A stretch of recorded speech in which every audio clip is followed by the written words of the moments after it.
Hello everybody.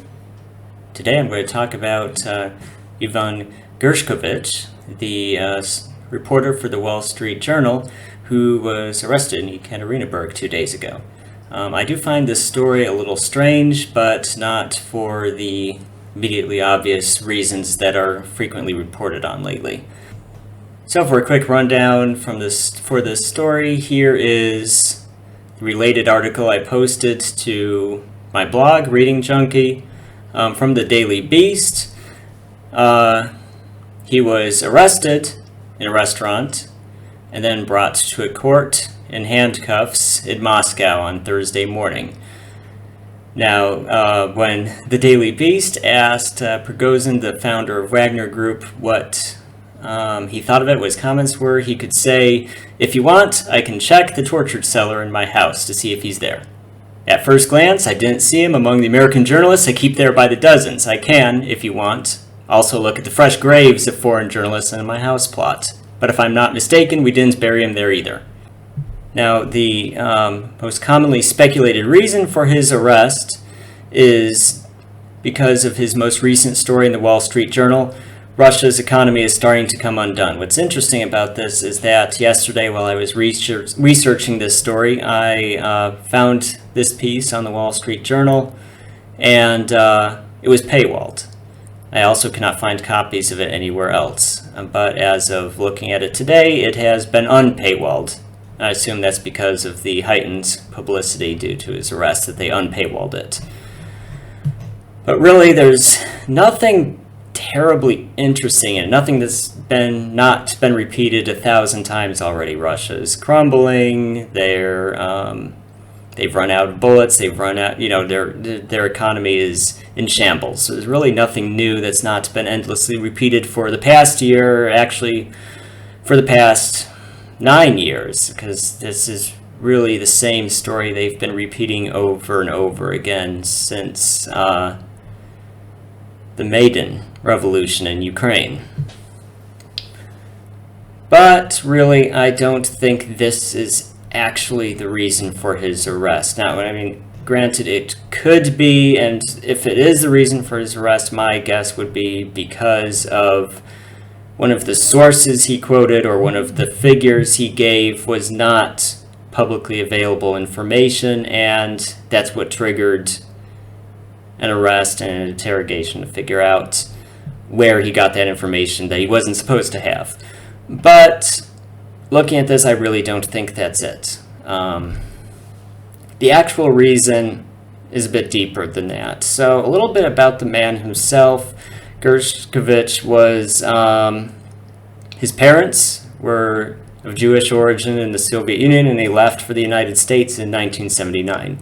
He was born in 1991, went into journalism, and has been in Russia for 6 years. And his previous employers prior to the Wall Street Journal included the Moscow Times, the famous anti-establishment newspaper that posts every anti-Russia story they can.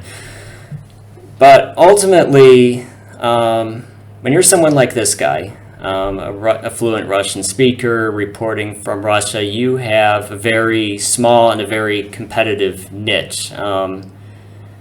Anti-Russia news just is not that large of a niche, and there's a lot of competition for it. Everybody is trying to make a name for himself. Everybody is trying to find that big scoop on why Russia is collapsing, and message fatigue is definitely a thing. Everybody gets tired of hearing the same story over and over, so it's a struggle to find something new to say. So I ran his name through Google Trends a couple times, and the results were quite interesting. So this is the 5-year report.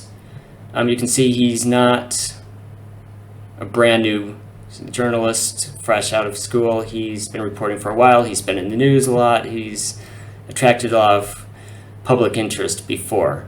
That was actually, I wasn't quite sure what I was expecting when I first searched for his name. I was expecting the arrest to be the most newsworthy event in his life, but that's actually not the case. He's attracted actually a lot more public interest before. If you look at the 12-month time frame for search engine results relating to him, it's even more interesting. You'll see, like everyone else reporting on Russia-related news, the outbreak of Russia's special military operation is what really caused an explosion of publicity for him. It actually peaked in May, so I assume there was some articles he wrote in that time frame that caused search engine traffic for him to spike. Since then, as people just frankly got tired of hearing about Russia and Ukraine every day, he's really struggled to keep his name in the news. I assume he's been writing consistently this whole time, but he's not had a whole lot going for him since then. There's really nothing that comes close to competing to that surge of interest in May. But you can see within the last few months, he's gotten apparently more aggressive about it in trying to stay relevant. And especially in this last month, you've seen a surge in interest. So presumably what he's been doing is he's trying to find that big scoop. And I say that in the article too. He's been really trying to find that big smoking gun that Russia's economy, Russia's military-industrial complex is in tatters. And I think that's what got him in trouble. He just went too far. He put his nose in a place it didn't belong, and that made someone upset with him.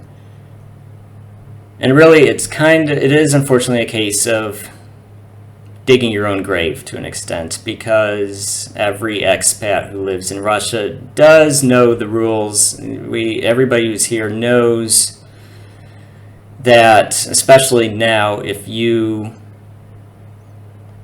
stand out from the crowd, if you film military equipment, if you show excessive interest in, say, a munitions factory, that can get you questioned. It can get you in trouble. So he surely knew that before he went into this, but the urge to make a name for himself outweighed, in his mind at least, the risk of being arrested. So that's my take on it.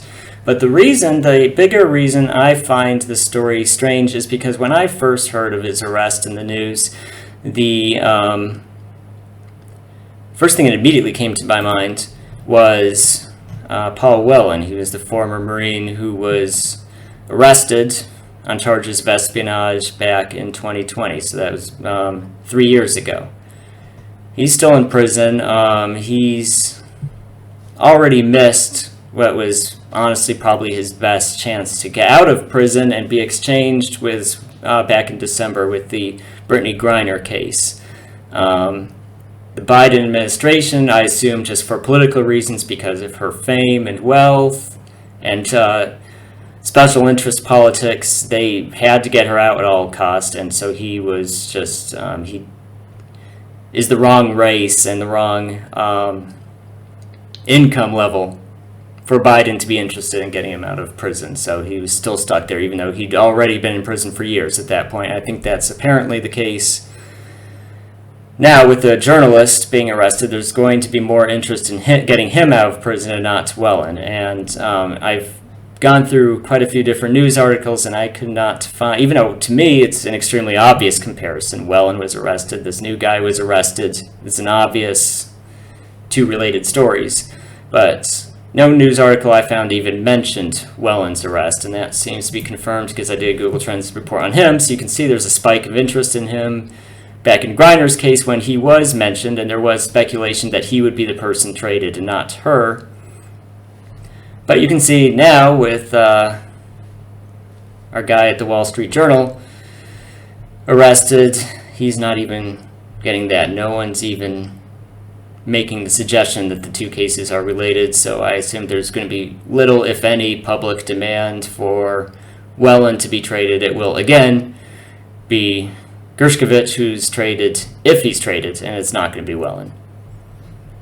So again, not only does this perhaps offer a clue on attempts to dig for sensitive information in Russia. This is also a bit of a clue on the diversity politics in the USA.